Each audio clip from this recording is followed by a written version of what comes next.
Tonight I'm gonna have myself a real good time. I feel alive, and the world I'm turning inside out. Yeah. I'm floating around in ecstasy. So don't stop me now. Stop me, 'cause I'm having a good time, having a good time. Shooting star leaping through the sky like a tiger, defying the laws of gravity. Admiration car passing by like Lady Diver. I'm gonna go, there's no stopping me. I'm burning through the sky, 200 degrees, that's why they call me Mr. Fahrenheit. I'm traveling at the speed of light, wanna make a supersonic man out of you. Don't stop me now, I'm having such a good time, I'm having a ball. Don't stop me now, if you wanna have a good time, just give me a call. Don't stop me now, good time. Don't stop me now, good time. I don't wanna stop at all. I'm a rocket ship on my way to Mars, on a collision course. I'm a satellite, I'm out of control. I'm a sex machine ready to reload. Flying out of bomb, about to explode. I'm burning through the sky, 200 degrees, that's why they call me Mr. Fahrenheit. I'm traveling at the speed of light, I wanna make a supersonic world of you. Don't stop me, don't stop me, don't stop me. Hey, hey, hey. Don't stop me, don't stop me. Ooh, ooh, ooh. Don't stop me, don't stop me. Have a good time, good time. Don't stop me, don't stop me. It's a sad sight, isn't it? Two coffins, side by side. Sadder still when you know that resting there are a mother and a daughter, Muriel Millie and Susan Sooz Garner, who died a day apart. It is a tragedy that many of us are struggling to comprehend. For the family, Terry, Kev, and Emma, and for Jason, Sue's partner, their loss is unbearable. For Emma, especially so, as Sooz was her twin. What words can we say to bring comfort when the pain of their grief is so deep? There are none. All we can do is stand beside them, surrounding them with love, being there so they can draw strength from our presence when they need it. Though Emma shows such fortitude in circumstances when many of us would crumble, mirroring the courage of her sister in Sue's battle with cancer. Their bond became deeper as they used Sue's diagnosis to campaign for change, capturing each heartbreaking moment with some lighter glimpses of their humour on their YouTube channel. Both are inspirational women, raised by a mother whose devotion helped to shape their characters, whose fighting spirit, determination, and tenacity they inherited. Today, we honour Millie and Sue's lives on earth, knowing that their legacy lives on. It can be hard to think of better times, of happier memories when the pain of grief is so raw. But Emma and her brothers have created a ceremony infused with love, one which captures a sense of the colour that Millie and Sooz brought to the world, with a brief retelling of their life stories, and through music which has particular meaning, and through poignant poetry. We're going to begin with the first of these, a reading that Sooz requested and one which she wanted her sister to recite today, Linda Ellis's the dash, speaks of the summary of a person's life between the dates of their birth and death, and encourages us to reflect on what changes we could make to our lives, to deepen our journey, to make a difference, as Sooz strove to do so in the short time among us. In this, the dash is a perfect metaphor for all that Sooz stood for.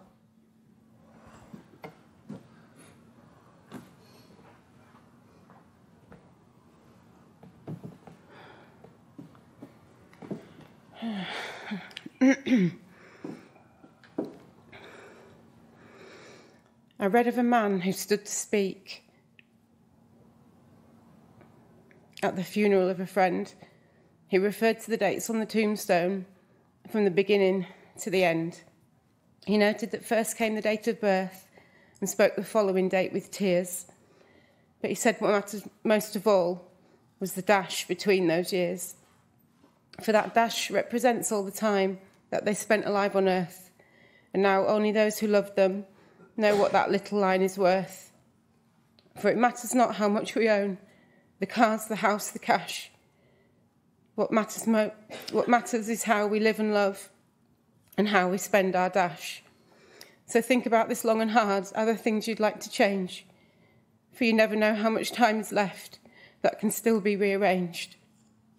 If we could just slow down enough to consider what's true and real, and always try to understand the way other people feel, and be less quick to anger, and show appreciation more, and love the people in our lives like we've never loved before.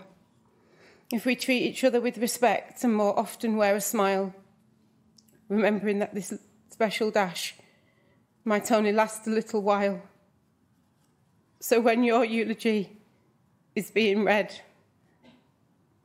with your life's actions to rehash, would you be proud of the things they say about how you spent your dash?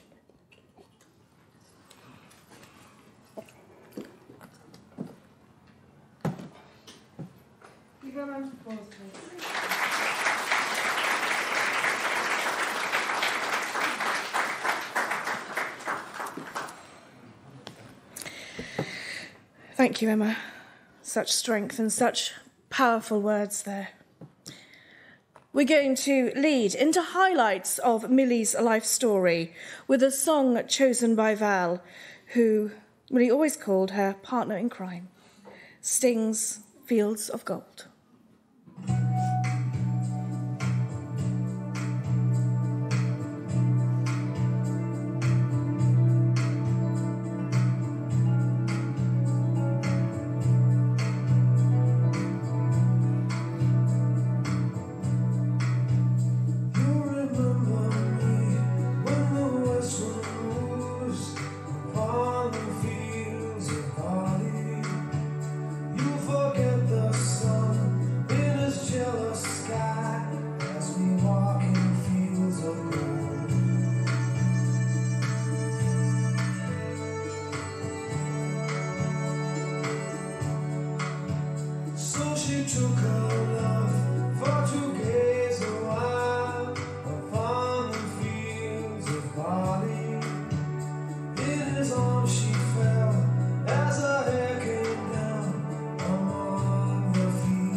Sky.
Millie was born in Brentwood, Essex, on the 28th of September 1944. Together with her sister, the late Sylvie, Millie grew up in Brentford and enjoyed a good childhood despite the constraints of the economic recession of the 50s. It was in her late teens that Millie really began to experience life. As Val remembered, me and Millie did have some funny stories, but they are just for her and me. We were best friends since she first met Brian, my brother. I think Mill was about 15 then. We were close like sisters, really. She was always there, even when she was living abroad. She was the one I could talk to most. We knew each other very well. I miss her. Lisa, Auntie Val's daughter, added, Millie was my mum's partner in crime for many years. They used to spend hours on the phone, smoking together and drinking coffee. Mum used to say, I would only have a fag when I'm on the phone to Auntie Mill. So she was on the phone to her every day. One can only imagine what mischief Val and Millie got up to over the years. Millie may have settled down as an army wife, though adventure certainly awaited her. Travelling the world, accompanying Brian on his various postings. Their boys, Terry and Kevin, got used to frequent moves and life in army barracks. The experience certainly forged their characters. It was some 14 years after Kevin's birth that the twins, Sooz and Emma, were born, 18 minutes apart, in an army hospital in Germany. Within a year, the family had returned to the UK and set up home in the Queen Elizabeth Barracks in Strensall. It was here where the girls spent their formative years. Millie was a devoted mum and loved children. She even ran the playgroup on camp. This had benefits for Sooz and Emma, as they had free rein to raid the arts and crafts cupboards after closing. Inspired by TV shows like Art Attack, Tony Hart and Morph, this was a perfect playground for them. Millie happily encouraged them and willingly went to acquire boxes from the greengrocers when the girls had some project or other in mind. Sooz and Emma had inherited their mum's artistic side, and through them she experienced the joy of dance, seeing them perform on stage. Millie had her own talents, sewing being one of them, and in the blink of an eye could create the most amazing costumes and tutus for shows. Millie was also the coolest mum around, and as Emma remembered, every friend wanted mum to be their mum. As teenagers, Millie didn't bat an eyelid if they wanted to watch Pretty Woman or more dramatic movies like Cujo and Piranha. If the girls were happy, she was happy, and that is all that mattered. As Emma's friend Bean recalled, Millie was totally devoted to all her children. Nothing was too much trouble. Emma had asked for money for a Chinese, and even though she was struggling on her own with Sooz and Emma, she wanted to give them everything. So she gave them the money for it, so that we could all have a Chinese.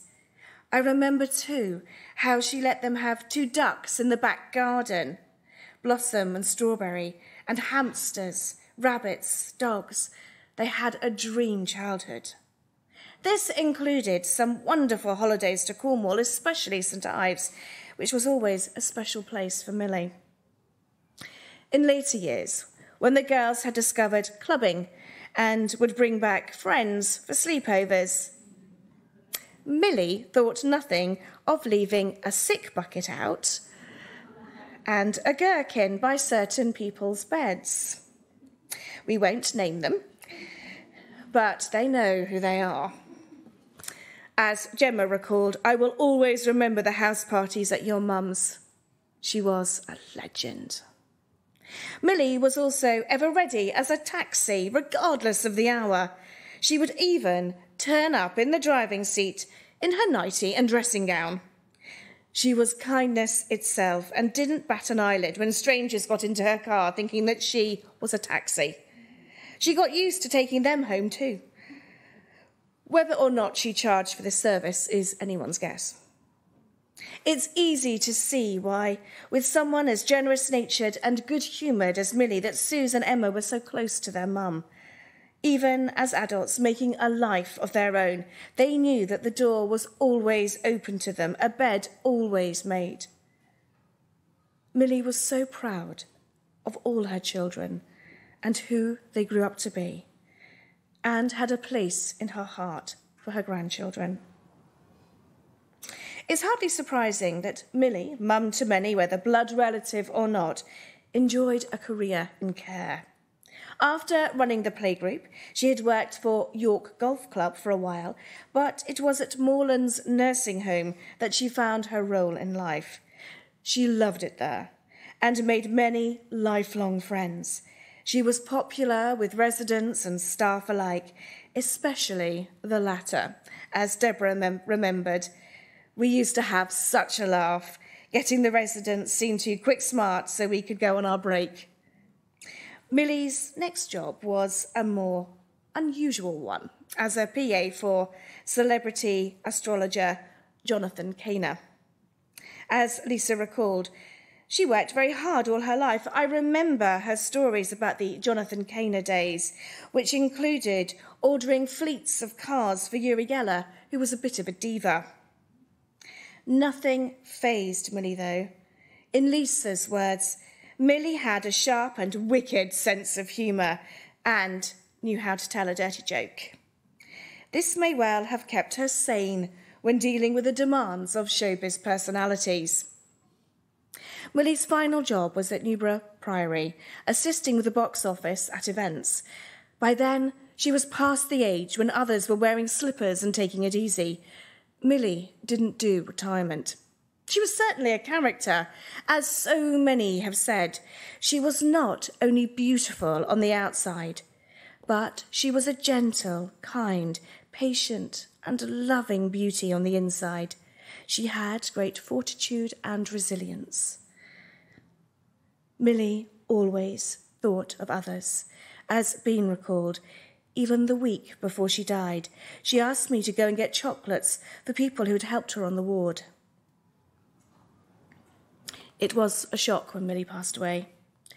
She had been in hospital for COPD, but no one had expected her to go.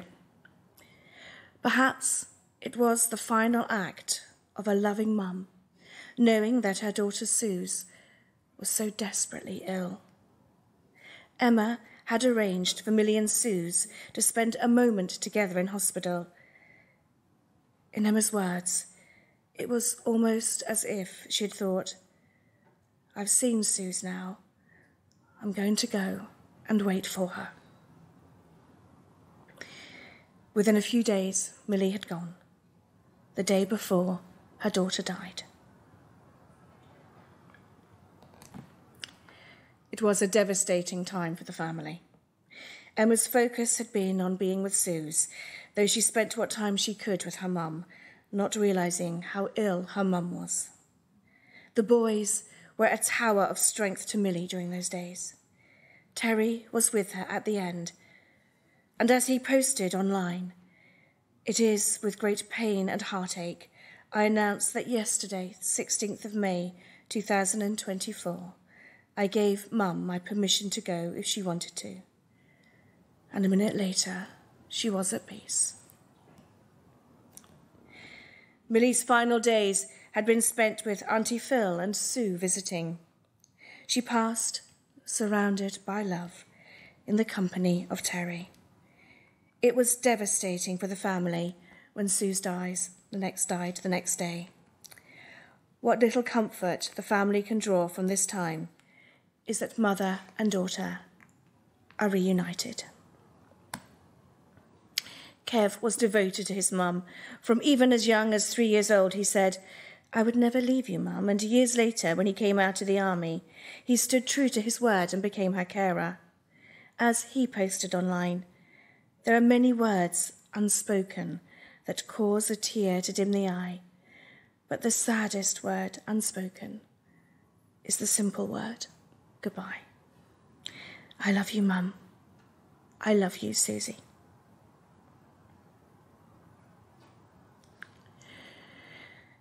Millie left an impression on so many lives, not just for her golden nature, but also for her attitude to life. No matter what life threw at her, she carried on. Millie never let it get to her. But when it came to her loved ones, there was no holding her back. As Emma said, she was a tiny woman, but by God, she had strength, especially when it came to us. It is her beauty of spirit her loved ones will always treasure, and the way that she could light up a room with her presence. Millie was such a positive soul with a ready laugh. She could and would laugh at anything. Millie was bright, bubbly, and always great company. She had a lovely smile, and that mischievous twinkle in her eyes belied her cheeky side. And it is through memories like this that she will live on. We're going to spend a moment now in private reflection as we listen to Israel Kamikawi's rendition of Somewhere Over the Rainbow. The lyrics of this poignant piece speak of leaving the troubles of life behind you, of going to a better place. And this Hawaiian version is beautifully uplifting and a truly moving way to pay tribute to Millie. Excuse me.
Sooz was a twin, but totally unique.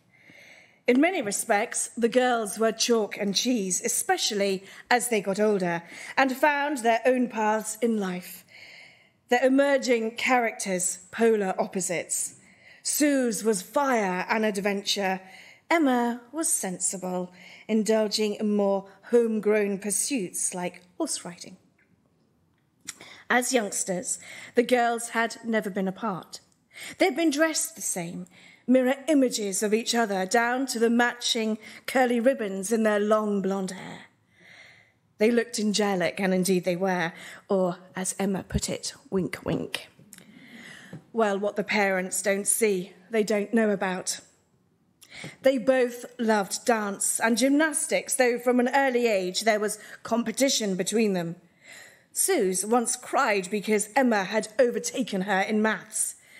It transpired that Emma had merely turned the page of her maths book before Sooz had.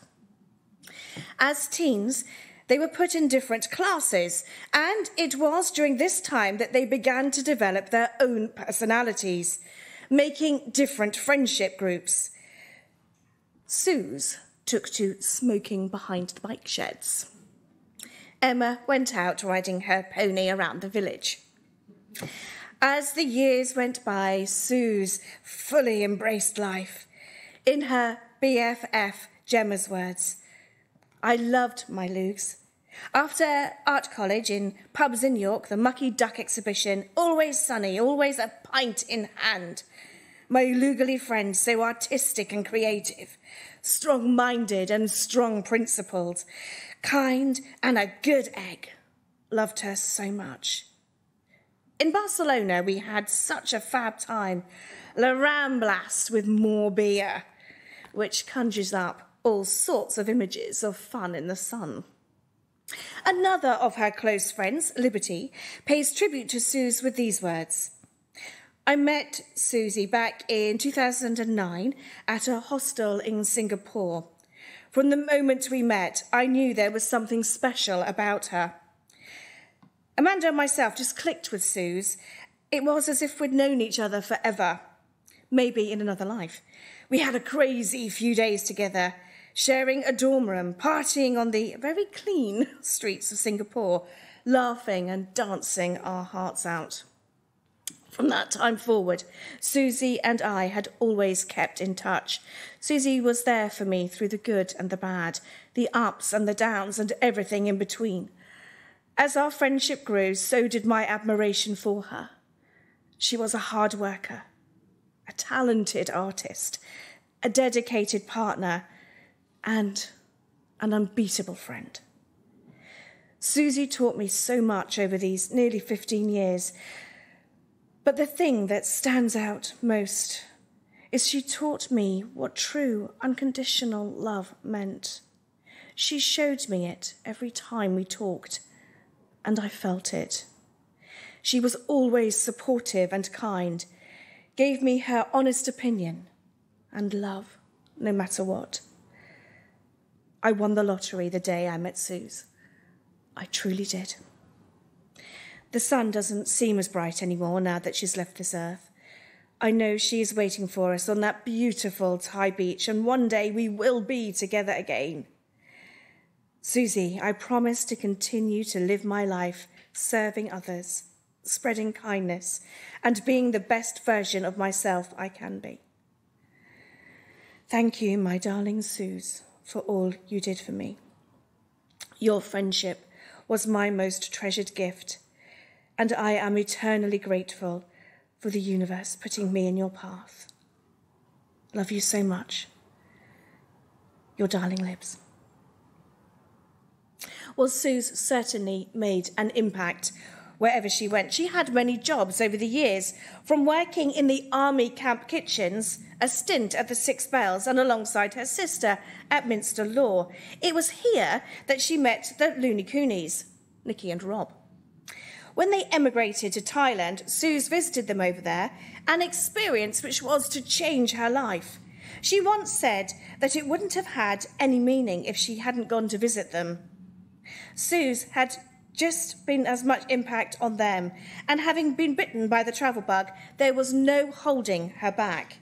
She took a work break to experience different cultures. This included living for a while in Australia with Dom and Jane. As they explained, after a chance meeting at the full moon party in Thailand, we invited Sooz to come and visit us in Australia. She took us up on the offer and ended up living with us for 5 months. She very much became part of our lives, with all our family and friends embracing her as part of the crew. She even helped us look at, buy and move into our first house. She came to wedding fairs with us and cooked a mean chicken pot pie.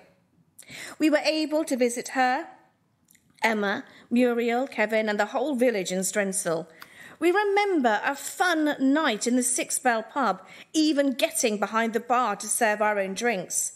Sooz will always hold a special place in our hearts, and we will remember her cheeky smile and infectious giggle fondly. She always gave great, big, cuddly hugs that warmed you all over, and she always told a great story that had you hanging off every word. No doubt Sooz's stories from Down Under proved entertaining when, on her return, she went to work first at Aviva and then at Hiscox. Sooz was popular wherever she worked, and at Hiscox proved herself to be an exemplary employee, highly respected not only by her colleagues but also by her bosses. Sooz certainly settled down in the latter part of her life. This was in part due to the positive influence of Jason. As he remembered, we met in our 20s, but neither of us made a move, so we then didn't see each other for 10 years till I asked Sooz out again. We went for a drink, then back to mine, and she never left. Molly, my dog, stuck to her like glue from day one. We loved walking in the Dales and having nights in expensive hotels so that we could have a bath. We liked going out for munch in posh places, and I loved giving her tickles. She was everything to me, and I couldn't have loved her any more if I tried. I will always love her so much. Emma was so glad that her twin had found her soulmate. Despite the fact that the twins had drifted apart for a while when Sooz became ill, Emma was there in a heartbeat. Their relationship became deeper and stronger than ever before, never missing an opportunity to tell each other how much they loved one another. They were inseparable from the moment of the diagnosis to the end. Emma moved in with Sooz in her home with Jason. Initially, this was just for a few days a week to support her sister, but as the disease progressed, so Emma became her carer. Wherever Sooz went, Emma was beside her. Sooz couldn't have had a stronger protector. She knew she was safe when her twin was around. There were difficult times because of the illness, but between the two of them there was a lot of laughter. As Bean recalled, Sooz had a great sense of humour and intelligence. When we were at Emma's wedding, I asked her who she thought was funnier, and she said, herself, of course. She really was making everyone laugh at the table. Without doubt, Sooz had a gift at making everyone laugh, and when the twins were together, it never stopped. They bounced off each other, and with this banter, they made wonderful memories. And it is moments like those that Emma will always treasure. The image of Sooz's smile, the sound of her laughter, that cracking sense of humour that never left her. Yes, it may have been the Emma and Sooz show, but Sooz was the star, and Emma didn't mind a bit.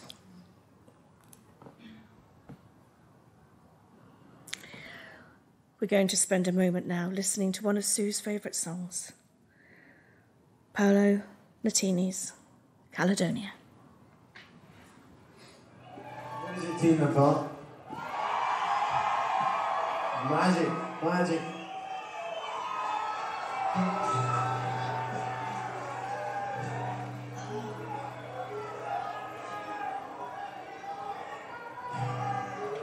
Okay, sing this if you know it, please. I don't know if you can see the changes I have come over me. These last few days I've been afraid that I might drift away. So I've been telling old stories, singing old songs. It makes me think of the way I came from, and that's the reason why I seem so far away today. Let me tell you that I love you, and that I think about you all the time. Caledonia, you're calling me, and now I'm going home. And if I should become a stranger, you know that it would make me more than sad. Caledonia, you're the best friend I've ever had. I have moved, and I've kept on moving, and I've proved the points that I needed proving, and I've lost the friends that I needed losing, and I've found others on the way. And I've kissed the lady, and left some crying, stolen dreams, oh there's no denying, and I've partied out with my coattails flying somewhere in the wind. Let me tell you that I love you, and that I think about you all the time. Caledonia, you're calling me, and now I'm going home. And if I should become a stranger, you know that it would make me more than sad.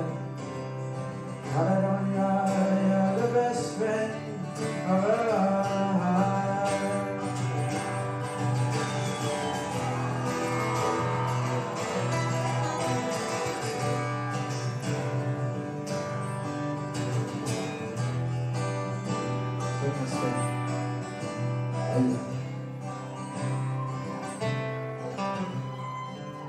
Let me tell you that I love you, and I think about you all the time.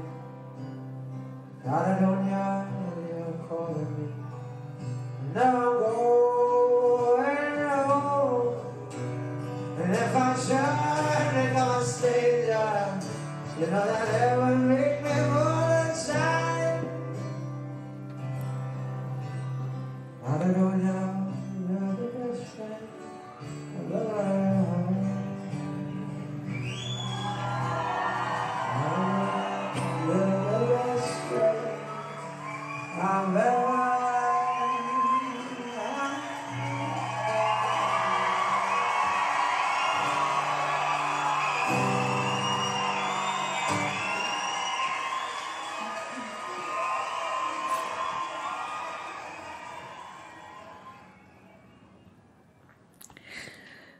Sooz was an incredible woman in many ways.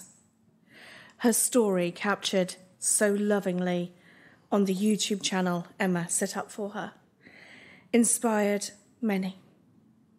Watching the videos, it is easy to see how Sooz amassed such a following and how so many took her into their hearts. It wasn't only her strength and humour which showed through. It was her determination to make a difference. It was her wish to change lives, which is her lasting legacy and which we pay tribute to now. Sooz was diagnosed a month after Emma's wedding, a mere 2 years ago. This followed a year or more of going back to her GP, where, as her family recall, despite telling them there was something wrong, she wasn't listened to. She was even, at times, told she was overweight and needed to go out and get fresh air, which would help her symptoms. Nobody knew at that time that she was in the early stages of fighting a highly aggressive form of cancer. Finally, Sooz had an ultrasound scan, and it appeared that all was well. She was told she was suffering from fibroids. This had surprised Susie, as, having seen a poster raising awareness of cervical cancer, she had pointed out that she had all the symptoms. But still, reassured, she returned home and tried to ignore the pain. Her condition, though, was worsening. Finally, unable to stand it and growing increasingly concerned, she returned to her GP and asked if she had cervical cancer. The GP attempted to look at her cervix, but the cancer had taken such a hold it was impossible. By this time, it was too late for treatment. Sooz took the only action she could to make sense of what was happening, to find a meaning out of what she was going through. She determined never to let anyone suffer the same fate. Using the YouTube channel Emma set up for her, the videos became her mouthpiece. They charted her journey. Hers was a story of desperation, but an overriding desire to save others. And she has made a difference in so many ways, including within the medical profession. Soo's pleas of never let the job change you, know your worth, have been heeded by many who have been touched by her plight. Her battle cry to women is one which has been taken to heart by thousands who have been moved by her story. The family wanted to reach out through this ceremony with her message. So, in memory of Sooz, these are her words. Please, if you think something is wrong, get it checked out. Don't give the medical profession an excuse. Advocate for yourself or your family. You cannot be sure what is on that scan unless a biopsy has been done. We know we won't be able to change the wording that the medical professionals say, but we can change you. You don't know what it is for certain. Find out what that is for definite. You have a chance to live and deserve it. Emma will never stop fighting to get this message across, to ensure her twin's death is not in vain, to continue her legacy, to let everybody know you need to find the strength within yourself to fight for yourself and not listen to what other people think of you, to believe in yourself. For Emma, this is her own way of paying tribute to her beloved sister. Most importantly, she draws strength that her mum and sister are still with her, their love guiding her on. From an early age, Sooz and Emma never said goodbye to one another. It was always, love you, see you soon. For their mum, it was, love you, see you later. Emma knows that her sister and mum are always there, for love never dies. Love knows no distance in this world or the next.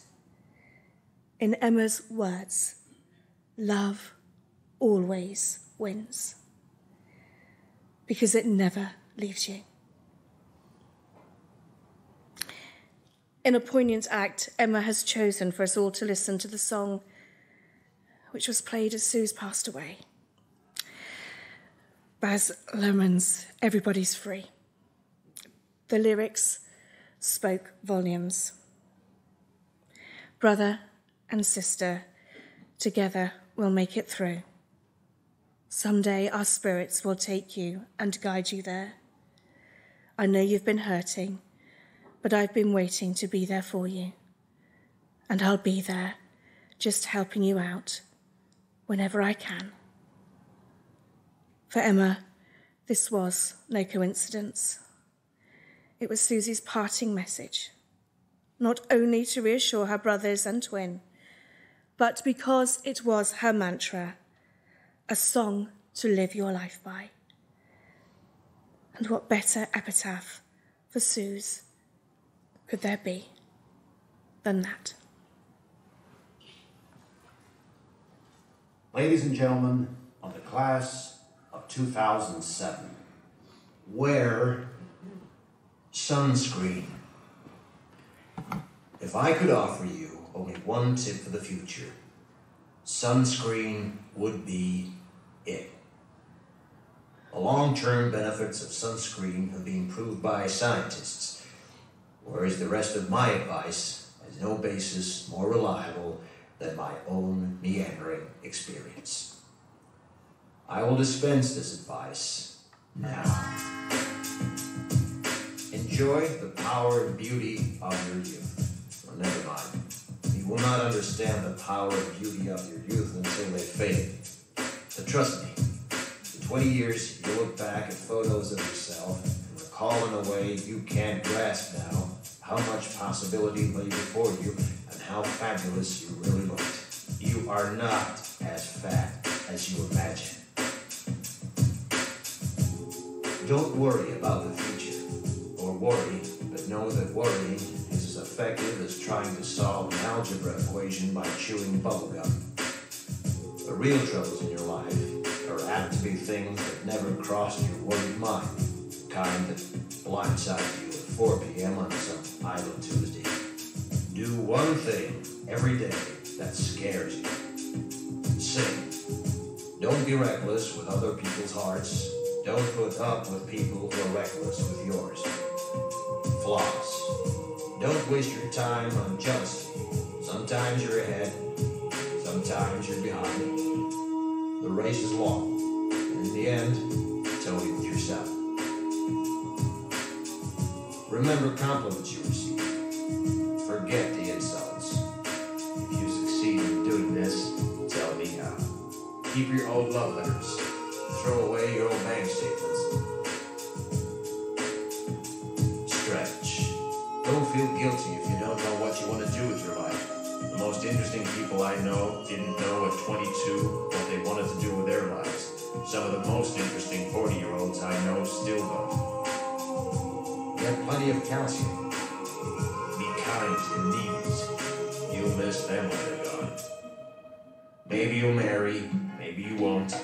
Maybe you'll have children, maybe you won't. Maybe you'll divorce at 40. Maybe you'll dance the funky chicken on your 75th wedding anniversary. Whatever you do, don't congratulate yourself too much, or berate yourself either. Your choices are half chance. So are everybody else's. Enjoy your body. Use it every way you can. Don't be afraid of it or what other people think of it. It's the greatest instrument you'll ever own. Dance. Even if you have nowhere to do it but in your own living room. Read the directions, even if you don't follow them. Do not read beauty magazines. They will only make you feel ugly. Brother and sister together will make it through. Someday our spirit will take you and guide you there. I know you've been hurting, but I've been waiting to be there for you. And I'll be there just helping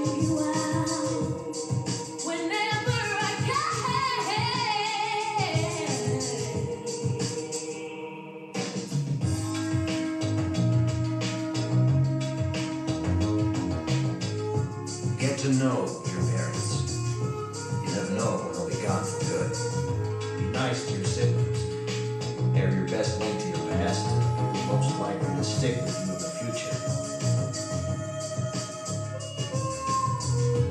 Understand that friends come and go, but when a precious few, you should hold on.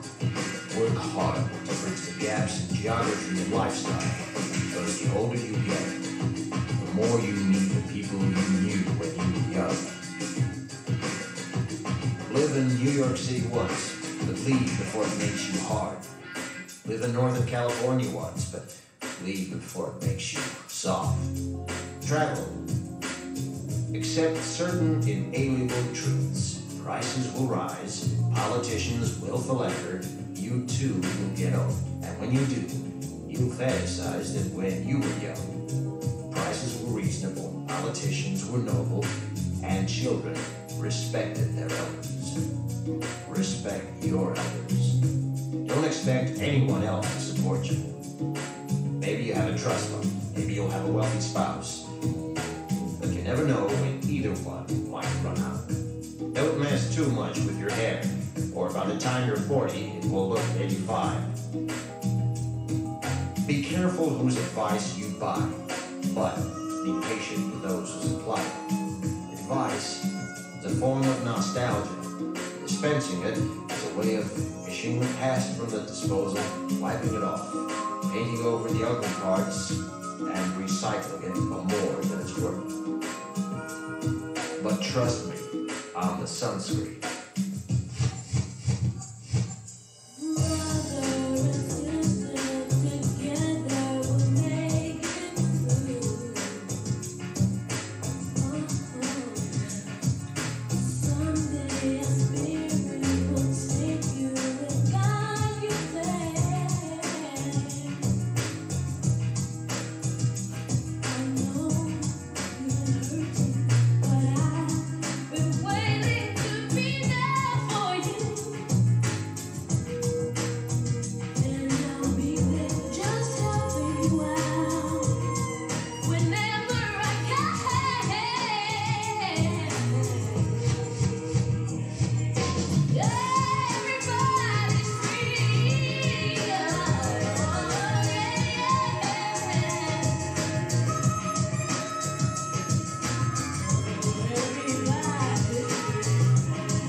I'm going to ask you, please, if you are able to stand.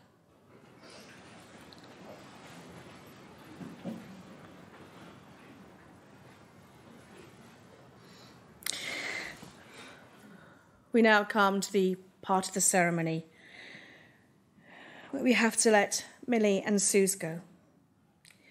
But we do not say goodbye.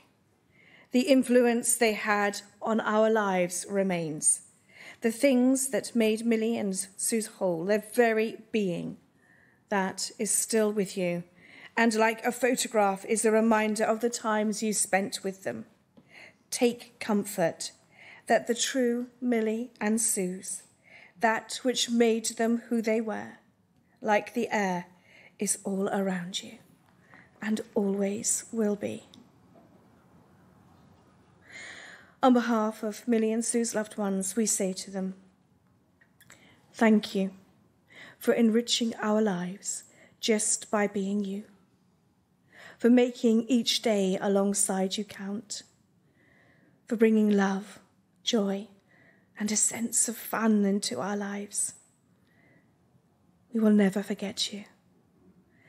The memory of you will continue to inspire us, and in doing so, your legacy will be kept alive. Rest in peace now, knowing that our love goes with you. This is not goodbye. It is until we meet again.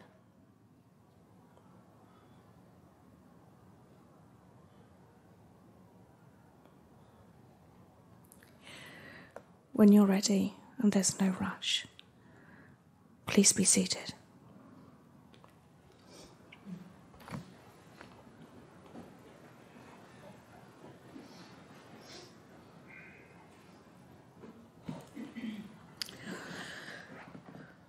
A lost loved one can't be replaced. There is no one thing or person that can fill that void that is left. In time, you'll learn to live with it. That's all you can do. But no matter what, regardless of the time that goes by, you still love them. You still miss them. You still wish that they were here. Love doesn't end, and that's why grief doesn't either. Yet, in the words of this poem by Henry Scott Holland, which I'm going to invite Tanya to recite for us, death is nothing at all.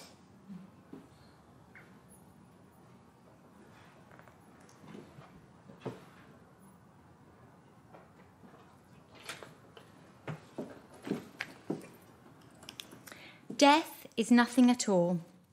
It does not count. I've only slipped away into the next room. Nothing has happened. Everything remains exactly as it was. I am I, and you are you. And the old life that we lived together so fondly is untouched, unchanged. Whatever we were to each other, that we are still. Call me by my old familiar name. Speak of me in the easy way which you always used to. Put no difference in your tone. Wear no forced air of solemnity or sorrow. Laugh as we always laughed at the little jokes that we enjoyed together. Play, smile, think of me, pray for me. Let my name be ever the household word that it always was. Let it be spoken without effort, without the ghost of a shadow upon it. Life means all that it ever meant. It is the same as it was without me. There is absolute and unbroken continuity. What is this death but a negligible accident? Why should I be out of mind because I am out of sight? I am but waiting for you, for an interval, somewhere very near, just around the corner. All is well. Nothing is hurt, nothing is lost. One brief moment and all will be as it was before. How we shall laugh at the trouble of parting when we meet again.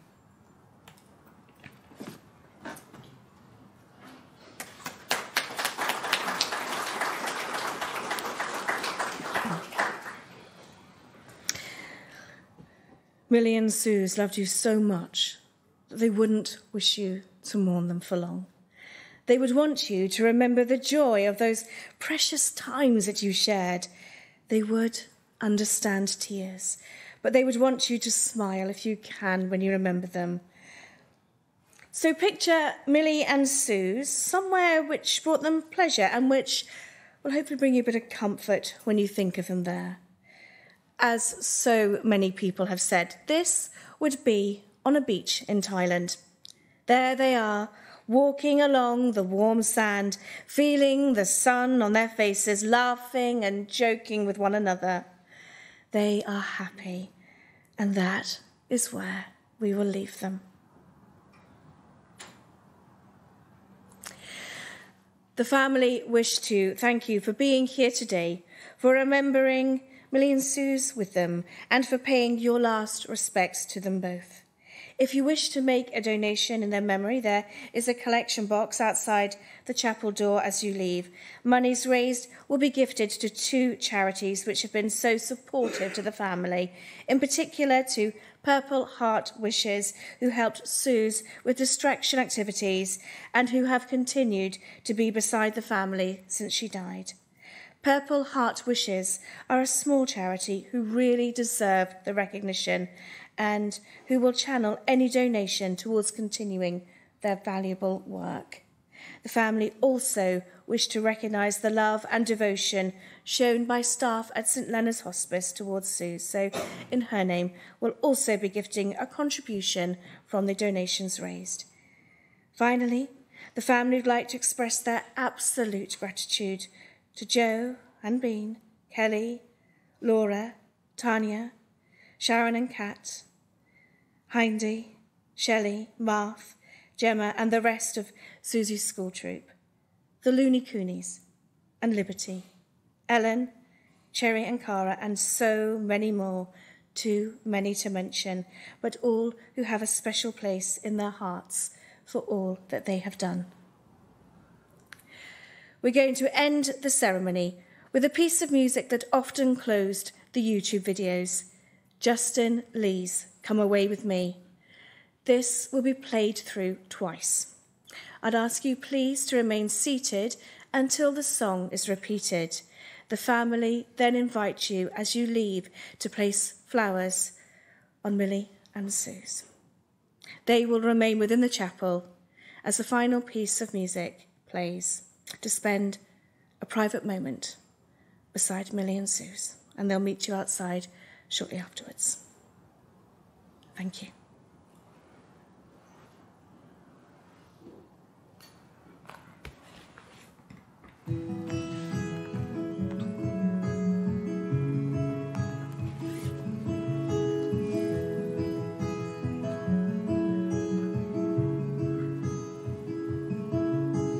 Heading up the west coast in the morning to find a place where no one knows our faces or our names. If we don't leave now, we might never make it out alive. Plans are changing, rearranging all the time. So come away with me. Let's break free.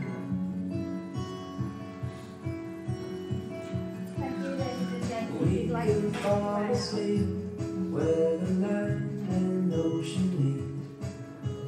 Wake up to the sounds of no one around. And when the sun comes up, the globe will show us where we need to go.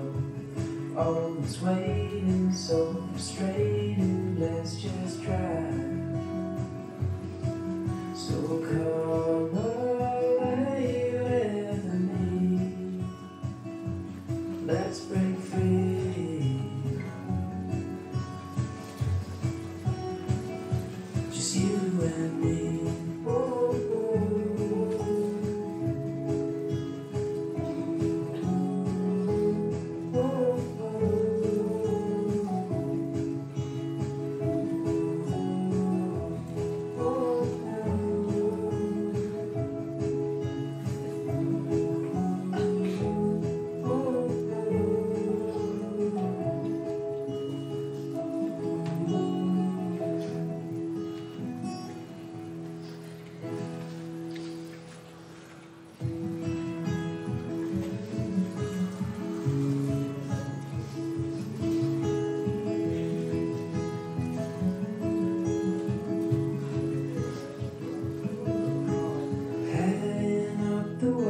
coast in the morning to find a place where no one knows our faces or our names.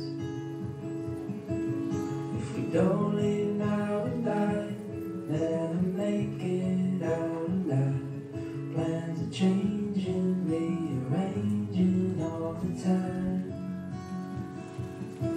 So come away with me. Let's break free.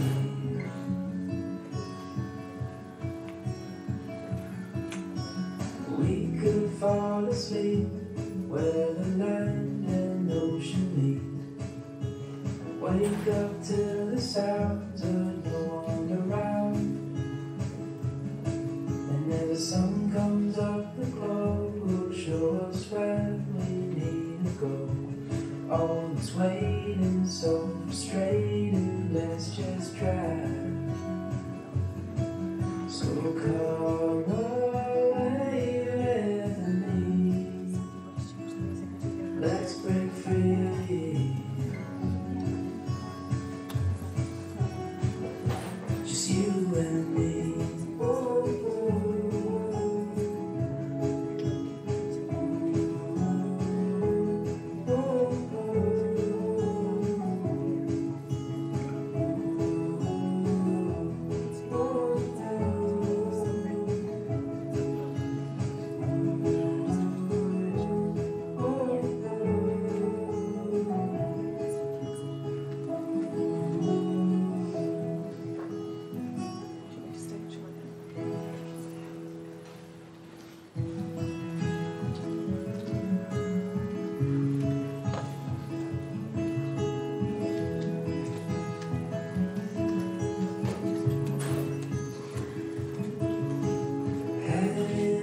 The West Coast in the morning to find a place where no one knows our faces or our names.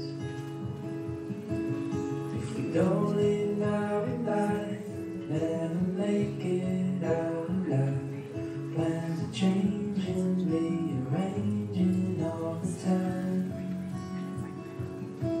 So come away with me.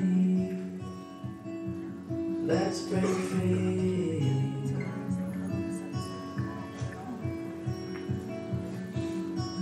We could fall asleep where the land and ocean meet. Wake up to the sounds of no one around. And as the sun comes up, the glow will show us where we need to go. Oh, it's waiting, so frustrated. Let's just drive. So come away with me. Let's break free. Just you and me.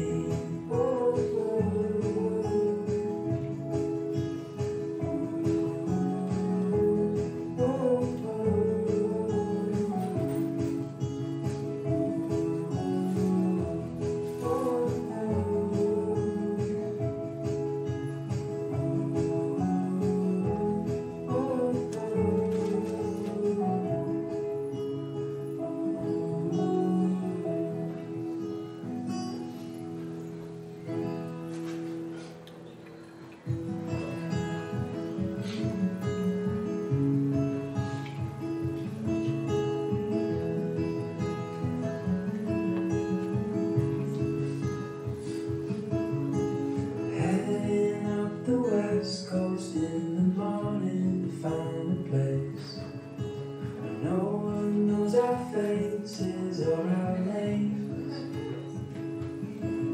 If we don't live now in life, never make it out alive. Plans are changing, rearranging all the time. So come away with me. Let's break free.